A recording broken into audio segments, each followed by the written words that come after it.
Hello दोस्तों, नमस्कार। उन्मुक्त स्टडी सेंटर में आप सभी का स्वागत है। आज हम लोग समान अध्ययन का प्रैक्टिस सेट नंबर 43 सॉल्व करेंगे, जो आपके आगामी परीक्षा के लिए बहुत महत्वपूर्ण है। यदि आप हमारे चैनल पर नए हैं तो आप हमारे चैनल को शेयर और सब्सक्राइब कीजिए। और समान अध्ययन प्रैक्टिस सेट आप 1 से लेकर 43 तक इस पे सॉल्व कर सकते हैं। और इस पे आप इतिहास के कुछ अभिलेख, शिलालेख, अशोक के अभिलेख और शिलालेख भी इस पे देख सकते हैं। ठीक है, आइए हम बढ़ते हैं अपने पहले प्रश्न की तरफ। हमारा पहला प्रश्न है, प्रत्यावर्ती धारा AC को 31 धारा DC में किसके प्रयोग के जरिए परिवर्तित किया जा सकता है? तो इसका सही उत्तर हो जाएगा दिष्टिकारी रेक्टिफायर के द्वारा। ठीक है, और इसमें ट्रांसफार्मर जो होता है ये AC की वोल्टता को कम और ज़्यादा करता है। आगे बढ़ते हैं, अगला हमारा प्रश्न है, पुस्तक द मोमेंट ऑफ लिफ्ट के लेखक कौन है? तो इसका सही उत्तर हो जाएगा मेलिंडा गेट्स हैं। और इन्होंने ये पुस्तक अप्रैल 2019 में इसका प्रकाशन हुआ था। और इसमें विश्व की महिलाओं में बदलाव किस प्रकार लाया जाए, इसके संबंध में चर्चा की गई है। आइए, अगला हमारा प्रश्न है, ट्राई निम्नलिखित में किस क्षेत्र की नियामक संस्था है? तो इसका सही उत्तर हो जाएगा दूरसंचार। ठीक है, और ट्राई का गठन जो है 1997 में किया गया था। इसमें कुछ संशोधन 2000 में किया गया। आगे बढ़ते हैं, अगला हमारा प्रश्न है, जब भारतीय reserve bank cash reserve ratio में वृद्धि की घोषणा करता है तो इसका अर्थ है? तो इसका सही उत्तर हो जाएगा आपका सी, व्यापारिक बैंकों के पास उधार देने हेतु कम मुद्रा रहेगी। ठीक है, आइए बढ़ते हैं, अगला हमारा प्रश्न है, निम्नलिखित में उनके कालक्रमानुसार क्रमबद्ध कीजिए। देखिए, प्रथम पंचवर्षीय योजना संसद में की गई थी, तो इसका ये 1951 में किया गया था। और राष्ट्रीय विकास परिषद का जो गठन है 1952 में किया गया था। और स्वतंत्र भारत में पहली बार भारतीय मुद्रा का अवमूल्यन जो है 1949 में किया गया था। कब किया गया था? 1949 में किया गया था। अंतर्राष्ट्रीय मुद्रा कोष का भारत अंतर्राष्ट्रीय मुद्रा कोष का सदस्य कब बना था? ये 1945 में बना था। ठीक है, देखिए, प्रथम पंचवर्षीय योजना संसद में कब प्रस्तुत की गई? 1951 में। राष्ट्रीय विकास परिषद का गठन 1952 में किया गया था। स्वतंत्र भारत में पहली बार मुद्रा का जो अवमूल्यन है 1949 में किया गया था। भारत अंतर्राष्ट्रीय मुद्रा कोष का सदस्य बना 1945 में। ठीक है, इस तरह इसका क्रम हो जाएगा आपका 4 3 1 2। ठीक है, 4 3 1 2, इसका सही उत्तर हो जाएगा बी। ठीक है, आगे बढ़ते हैं, अगला हमारा प्रश्न है, बिहार के निम्न हिस्सों में कौन सा हिस्सा भूतात्विक दृष्टि से अपेक्षाकृत पुराना है? तो इसका सही उत्तर हो जाएगा खड़गपुर की पहाड़ियाँ।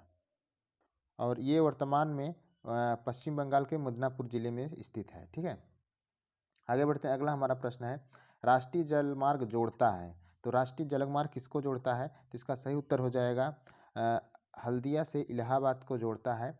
और इसकी कुल दूरी जो है 1621 किलोमीटर है। 1621 किलोमीटर है। यह भारत का पहला राष्ट्रीय जलमार्ग है।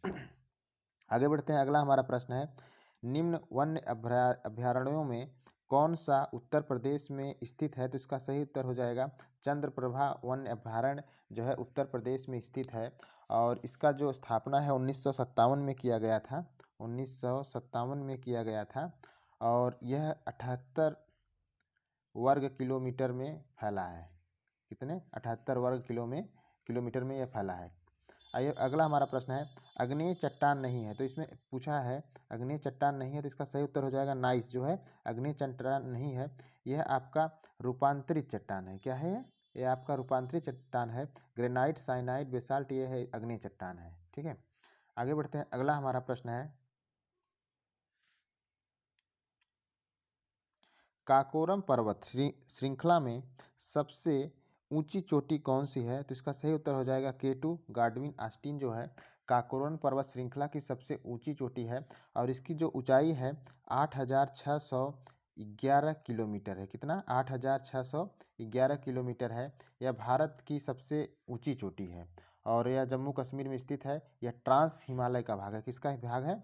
यह ट्रांस हिमालय का भाग है।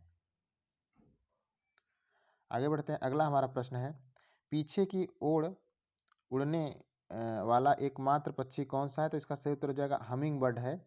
हमिंग बर्ड जो है पीछे की ओर मुड़ने वाला सबसे एकमात्र पक्षी है, लेकिन यह सबसे छोटा पक्षी भी है, पक्षियों में यह सबसे छोटा है। आगे बढ़ते हैं, अगला हमारा प्रश्न है, निम्नलिखित में कौन प्रतियोगी बाजार है? तो इसका सही उत्तर हो जाएगा जो पूर्ण बाजार है वह प्रतियोगी बाजार है। अगला हमारा प्रश्न है, सरदार वल्लभ भाई पटेल कृषि विश्वविद्यालय अवस्थित है? तो इसका सही उत्तर हो जाएगा मेरठ में स्थित है।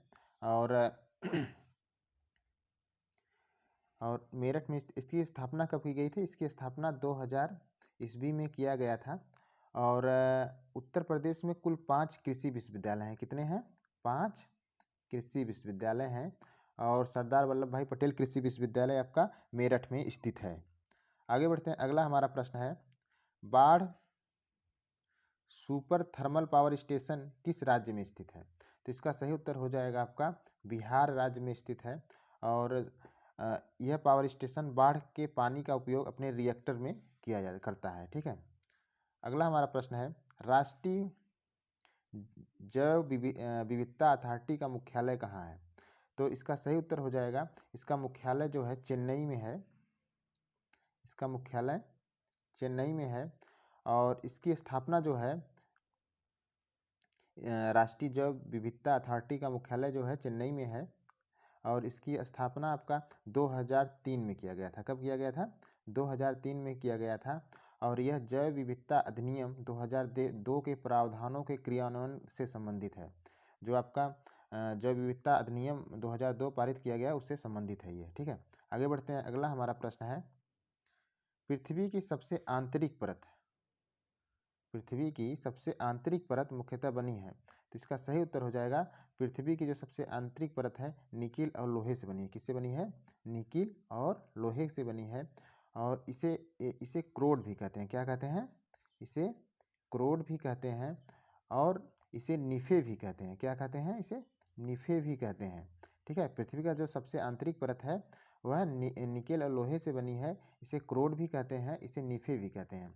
और इसका विस्तार जो है यह है 2900 किलोमीटर से लेकर यह 6371 किलोमीटर तक है। ठीक है। इसका जो विस्तार है 2900 किलोमीटर से लेकर 6371 किलोमीटर है, यानी अर्थात यह पृथ्वी के केंद्र तक है। ठीक है। और पृथ्वी की अन्य जो परतें हैं उसकी अपेक्षा जो ये परत है इसका घनत्व जो है सबसे अधिक है अन्य परतों की अपेक्षा। ठीक है। आगे बढ़ते हैं, अगला हमारा प्रश्न है, 11 मार्च 2023 को 11 मार्च और 23 सितंबर को पूरी पृथ्वी पर दिन और रात बराबर होता है। इसका कारण क्या है? इसका कारण यह होता है, सूर्य की किरणें विषुवत वृत्त पर सीधी पड़ती हैं और इस स्थिति में कोई भी ध्रुव सूर्य की ओर झुका नहीं होता है। ठीक है। और इसलिए दिन और रात जो है बराबर होता है। और इसका प्रमुख कारण है सूर्य की किरणें का विषुवत वृत्त पर सीधा पड़ना तथा इस स्थिति में पृथ्वी के किसी ध्रुव का सूर्य की ओर न झुकना होना है। ठीक है। इस समय 12 घंटे का दिन होता है और 12 घंटे की रात ही होती है। 21 मार्च को जो होता है उसे हम कहते हैं बसंत विषु। उसे क्या कहते हैं? बसंत विषु। बसंत विषु। और जो आपका 23 सितंबर को होता है उसे हम लोग कहते हैं शरद विषु। ठीक है। आगे बढ़ते हैं, अगला हमारा प्रश्न है, निम्नलिखित में कौन सी आकृति नदी के निक्षेपण का परिणाम है? तो इसका सही उत्तर हो जाएगा आपका बाढ़ कृत मैदान। ठीक है। बाढ़ कृत मैदान जो होता है वह निक्षेपण आकृति नदी के निक्षेपण का परिणाम होता है। ठीक है। और नदी में अत्यधिक जलराशि और परिवहन भार बढ़ने से नदी के निचले क्षेत्रों की अवसादों का निक्षेपण करती है। ठीक है। और आगे बढ़ते हैं, अगला हमारा प्रश्न है, बोरिंग जल डमरू मध्य पानी का सकरा भाग जोड़ता है। किसको जोड़ता है? यह आपका बोरिंग जो जल डमरू मध्य पानी का जो सकरा भाग जोड़ता है वह आपको प्रशांत महासागर और आर्कटिक महासागर को जोड़ता है। ठीक है। सी इसका सही उत्तर होगा, आर्कटिक महासागर और प्रशांत महासागर को जोड़ता है। ध्यान रखिएगा, प्रशांत महासागर में बेरिंग सागर जो है और आर्कटिक महासागर में जो चुक्सी सागर है, इन्हीं दोनों को बेरिंग जलडमरू मध्य जोड़ता है। ठीक है, यह एशिया को उत्तरी अमेरिका को भी जोड़ता है। जो बेरिंग जलडमरू मध्य है, यह एशिया को और उत्तरी अमेरिका को सॉरी एशिया और उत्तरी अमेरिका को अलग करता है। ठीक है, यह अलास्का तथा रूस के बीच स्थित है। आगे बढ़ते हैं, अगला हमारा प्रश्न है, निम्नलिखित घास भूमियों में कौन सी अमेरिका की मूल निवासियों का स्थल है?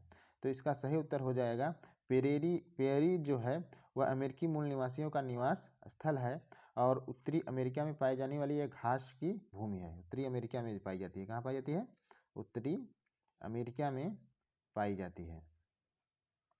ठीक है, और यूरोप में स्टेपी पाई जाती है। ये यूरोप स्टेपी जो घास है ये कहाँ पाई जाती है? यूरोप में पाई जाती है। और पंपास जो आपका कहाँ पाया जाता है? वह अर्जेंटीना में पाया जाता है। ठीक है, अर्जेंटीना में पाया जाता है। और वेल्ट्स आप जान रही हैं साउथ अफ्रीका में पाया जाता है। कहाँ पाया जाता है? साउथ अफ्रीका में। ये दोस्तों आज का हमारा जीएस का प्रैक्टिस सेट था। कैसा लगा आप जरूर बताइए। Thank you.